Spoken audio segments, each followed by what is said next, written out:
How many of you guys do that? Where you don't really like dating. You're just doing it so you can get into a relationship. And then once you get into a relationship, that's her job.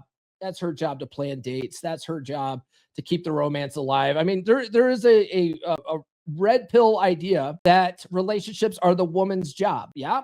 Like keeping you is the woman's job. Okay. But your job is to be a man worth keeping. And a guy who's just a bump on the log that lets her like run the show and lets her set the tone and lead is not a guy that most women want to stick around with. That actually infuriates them because they don't want that job. They don't want to be the one that's setting the tone and leading. They want you to guide the interaction so they can relax it to their feminine and follow your lead, right? Well, I didn't do that. I just fell back I immediately went to husband mode. I think the only thing that I did that was a net positive was I got in shape and lost all the weight because when I got divorced, I was 50 pounds overweight. But other than that, I let her run the show, right? Happy wife, happy life. We weren't married, but it was like happy girlfriend, happy life, right? That paradigm. My temper, I had a really bad temper when I was married, and I tried to keep it in check better. And I always thought it was my wife because my wife was really good at pushing my buttons. And I had less arguments with Red Pill Chick, but I still had some like, I still had a handful of serious arguments with Red Pill Chick, right? And I can remember to this day the moment that relationship ended. Okay, it wasn't when I finally broke up with her. It was 2 years before that, but it was a part of it was my temper, a part of it was my poor planning. Okay, but her grandmother had died, and we were supposed to go down to Durango for her grandmother's funeral. And she, for work, on the day we were going to drive down there, she worked a half a day, and then I worked remotely from home. So I was like, well, I don't have to take a half a day off. I don't want to use up my PTO. I work remotely from home. As long as my work's done, I can cut out early, is kind of what I was thinking. Well, no, of course not. That's not what happened because I didn't put in PTO. Of course, I got sucked into some emergency situation at work. And when she got home at noon and she was expecting me to be ready and out the door so that we can hit the road and not be late for whatever, I was face down at work and I couldn't just pull away at that moment. And she was pissed that I didn't take the time off.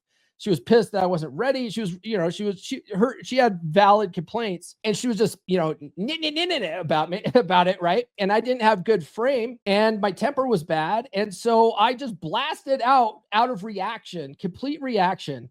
Probably one of the most insensitive things you could ever say. I said, look, your dead grandma doesn't pay my bills. This pays my bills. We can go when this is done. Right. Now, a lot of guys, who watch a lot of Toxic Red Pill will be like, yeah, man, you set a boundary. Good on you, bro. There's a good way to set boundaries and there's a bad way to set boundaries. And that was the bad way. Okay. That was an ineffective solution. And I could see it right there. The switch went off in her head. And it was about 2 years later that she finally was acting so bad that I finally broke up with her.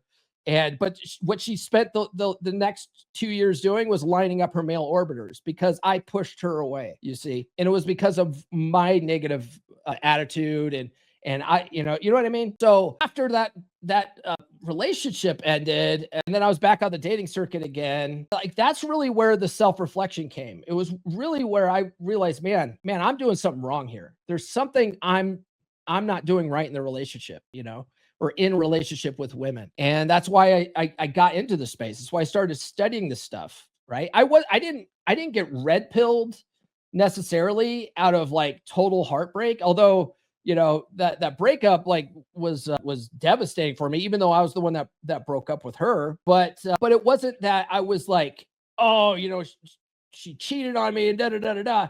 I didn't find out that for a year later. It wasn't until after I had my epiphany that I was the common denominator that I found out that, yeah, she, I'm 99.99% sure she cheated on me at the end, right? But it wasn't that caused me to go down this rabbit hole that we call red pill. It was the realization that all my past patterns cause my relationships to fail. So your subconscious beliefs, they create predictable results in relationships. And then you have this cycle of repeated heartbreak, right?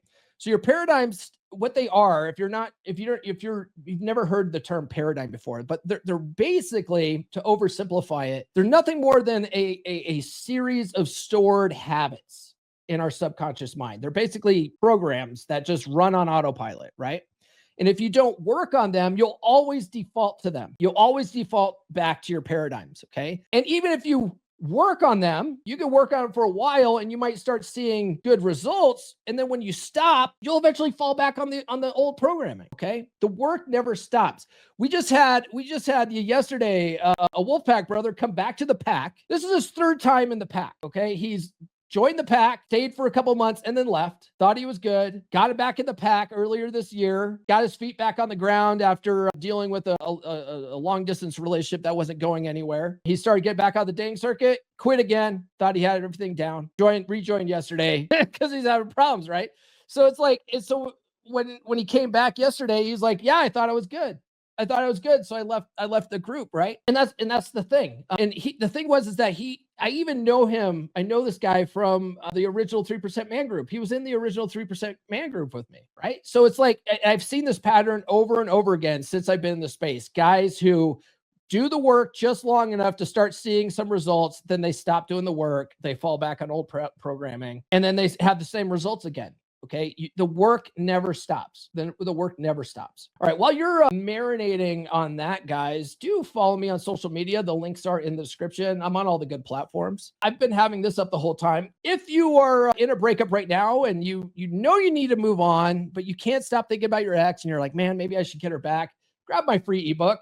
Fine. Here's how you get her back. Okay. The top link in the description. It'll show you a proven technique to get her back. But I'll also explain why that's a terrible idea.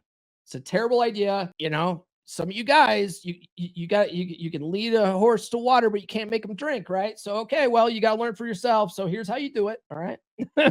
Grab that free ebook. And then when you're done with that and you're finally ready to move on, grab the full book. Forget that. You can get that on Amazon or Audible. Go to books.comeonmanpod.com to grab that. It's available in Kindle. So if you have Kindle Unlimited, you can read it for free with Kindle Unlimited. If you have an Audible subscription, you can listen to it for free with Audible, or you can grab it in paperback or hardcover. Let's talk about how you're quietly eroding attraction. Why nice guys lose attraction without realizing it. Okay. Well, this is one of the big reasons why in Forget That and then Get Her to You Again. In my Red Pill Guide series, I'm really big on working with guys to get over that nice guy syndrome. It's the number one thing that's killing your relationships, right? Because what you end up doing is you end up people pleasing. You know, a lot of you guys are out there trying to do nice things in order to keep your girl happy, right? Happy wife, happy life paradigm. And so you do all this nice stuff to try to get brownie points. One thing I would do with Red Pill Chick to get brownie points was once a month I would send her flowers to her office, just to try to make all of her coworkers jelly of it, right? And it was meaningless. It ended up being meaningless at the end of the day. So it's like I learned over time that flowers are really just a people-pleasing type gesture. It's a bribe for sex. And women don't value it as much as our romantic minds think they do, and as much as companies like 1-800-Flowers and their marketing campaigns make you think that they do. Women really don't care that much about the flowers. And we're passive. We're super passive. Nice guys are passive. We hand the keys of the Jeep over to our girls, right? So I just finished this book yesterday. I'm going to have this guy on the podcast this coming Monday. His name is Gif Lasta. He wrote this book, The Way of Men with Maids. And it's a damn good book. It's for Christians though. Like if you're a Christian, it's really written for Christian youth, like boys, in high school, which is cool because that's kind of what my first book was geared towards. It was for, guys coming out of high school because man, like when I started doing this stuff, the number one thing people said was, man, I wish I knew that stuff when I was 18, like when I was in high school. So I wrote everything I wish I knew when I was 18. Right. Well, he sort of did the same thing because he had a course for married Christian guys. He coaches guys with dead bedrooms too, but from a Christian perspective, Christian Red Pills perspective. And I get one of the pastors that he was working with said, man, that course would be perfect for like my teenage son right now, And so Gift decided I'll write a book. And so it's called The Way of Men with Maids. And it's a damn good book. But one of the things that he talks about when it comes to being passive and why women hate it, right, is because they're looking for you the masculine guy in the relationship to be more decisive and set the tone and lead. And when you're passive and you don't make decisions and you leave it all up to her, it forces her into her masculine and she'll resent you for it. Okay. And so he has a really good, he uses the food analogy, right? The same, very similar food analogy. So I always say, don't ask your girl what to eat, tell her where you're going. Well, he says, if your girl is getting ready to make dinner plans, right? And she says, hey, honey, would you rather have chicken or fish tonight? Okay. He says there are 2 right answers and there's 1 wrong answer. Okay. And the 2 right answers are chicken's great, fish sounds great, right? Like she wants you to make that decision. He says the wrong answer is saying, I don't care. I don't care. Whatever you want to make, hon, whatever you're feeling tonight. That's passive and it's unattractive behavior. And he says it's a total buzzkill. I love how he talked about it in the book. It's a total buzzkill. Anyway, if you're more of a Christian guy and you want a red pill take on relationships from a Christian perspective, this is a pretty good book. Pretty good book. We'll talk about it more on Monday. New episodes every Monday, Wednesday, and Friday. Subscribe now.